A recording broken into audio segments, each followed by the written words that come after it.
Now, one component that's vital in getting right when producing a wrestling game is ensuring that the roster is as up-to-date as possible. This is naturally very hard as wrestlers come and go throughout the year, meaning by the time the final game is actually released, a number of wrestlers included in the game could have left the company for various reasons and joined a rival promotion. But which times did these happen? Well, join us now as Wrestlegamia looks at 10 wrestlers who appeared in a wrestling video game whilst wrestling for another company. Be sure to subscribe and hit that notification bell so you're the first to know when we release a video.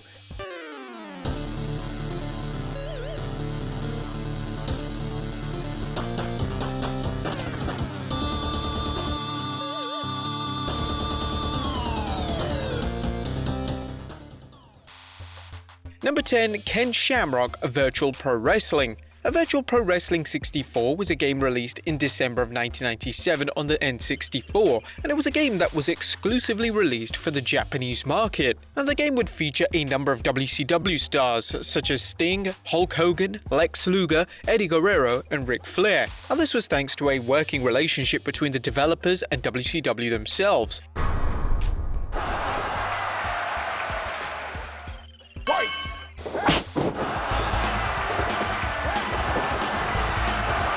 But it actually featured a wrestler who was in WWE, as Ken Shamrock was featured in the game despite being a full-time performer in the WWE at the time. In fact, he's also in WCW vs. The World, which was released in the US on February 28, 1997.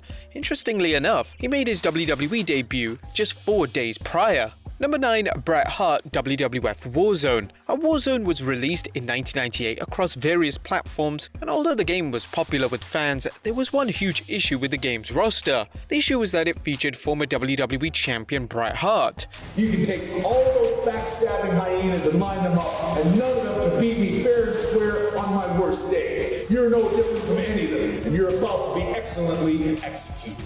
As by the time the game was released in the summer of '98, Bret had already left the WWE 6 months prior following the Montreal Screwjob, and he was now a regular feature on WCW programming.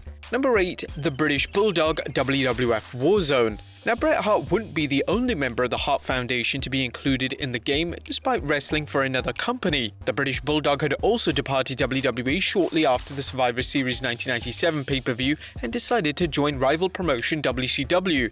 You have yet to face a superior athlete like myself, so get ready to step in the ring and feel the wrath of the British Bulldog. This meant that, similarly to Bret, when WWF Warzone was released in the summer of '98, he was being featured in WCW Nitro every week and had no association whatsoever with the WWE. Number 7. Chris Jericho WWE 2K18.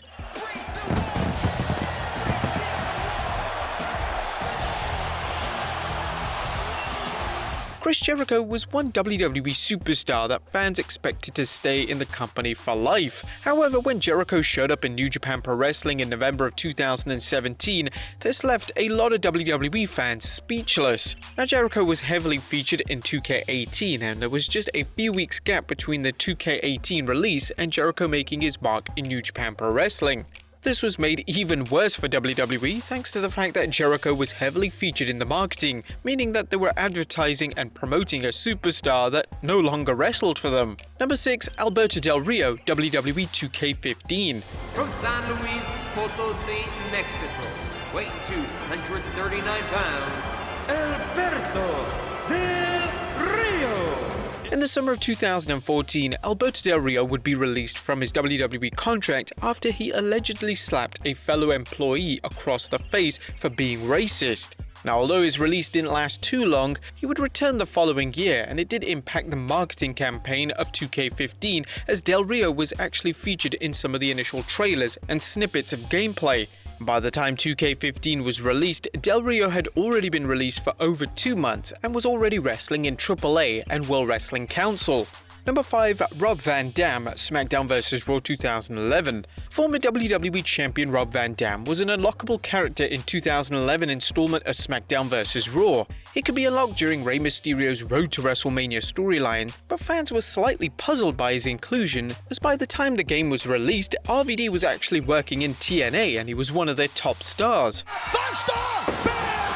Front splash off the top! He knew! TNA Heavyweight Champion of the World! Additionally, by the time the game was released, RVD had just come off an extended run as TNA World Champion. It's not like they couldn't have removed him by the time the game was released, as he'd been away from the company for some time. Number 4. Cody Rhodes WWE 2K17. A 2K17 was released on October 11, 2016, but by this point, Cody Rhodes, or Stardust as he was known in the release of the game, had been gone from the WWE for 5 months. For the first time in his career, Cody is standing in the impact zone. During that 5-month period, Rhodes had completed a successful run on the independent scene, had a run in Ring of Honor, and had just been featured in Impact Wrestling's biggest pay-per-view of the year, Bound for Glory. Unfortunately for WWE, Rhodes would have already been scanned and programmed into the game before his release, meaning it was simply too late to remove him. Number 3. Chris Jericho and Raven WCW Mayhem. WCW Mayhem was notable for having an extremely out-of-date roster. For example, Chris Jericho had already debuted for the WWE by the time of the game's release. All hail the Ayatollah of rock and roller! Got a nice haircut, I can say that! Elsewhere, Raven had left WCW and rejoined ECW for a short period prior to him going to WWE. Additionally, a few months after the game was released, top names such as Chris Benoit and Eddie Guerrero would sign for WWE, meaning there were quite a few top names in WCW Mayhem that were working for rival companies. Number 2. Sting WWE Battlegrounds. Making his way to the ring from Venice Beach, California, weighing at 250 pounds, Sting! Sting shocked the world when he would make his AEW debut in December 2020, but what was equally as shocking was that the WWE and 2K would release a press release a few weeks later stating that Sting was coming to the WWE Battlegrounds game as part of a roster addition. WWE and 2K clearly had no way of knowing that Sting would sign with AEW, but nevertheless it wasn't the best look for the WWE to promote Sting in such a manner after he just jumped ship to the rival promotion. And number 1, Hulk Hogan WWE 2K14. When it was revealed that Hulk Hogan would be a part of WWE 2K14, fans began to speculate that Hogan was on his way back to WWE programming.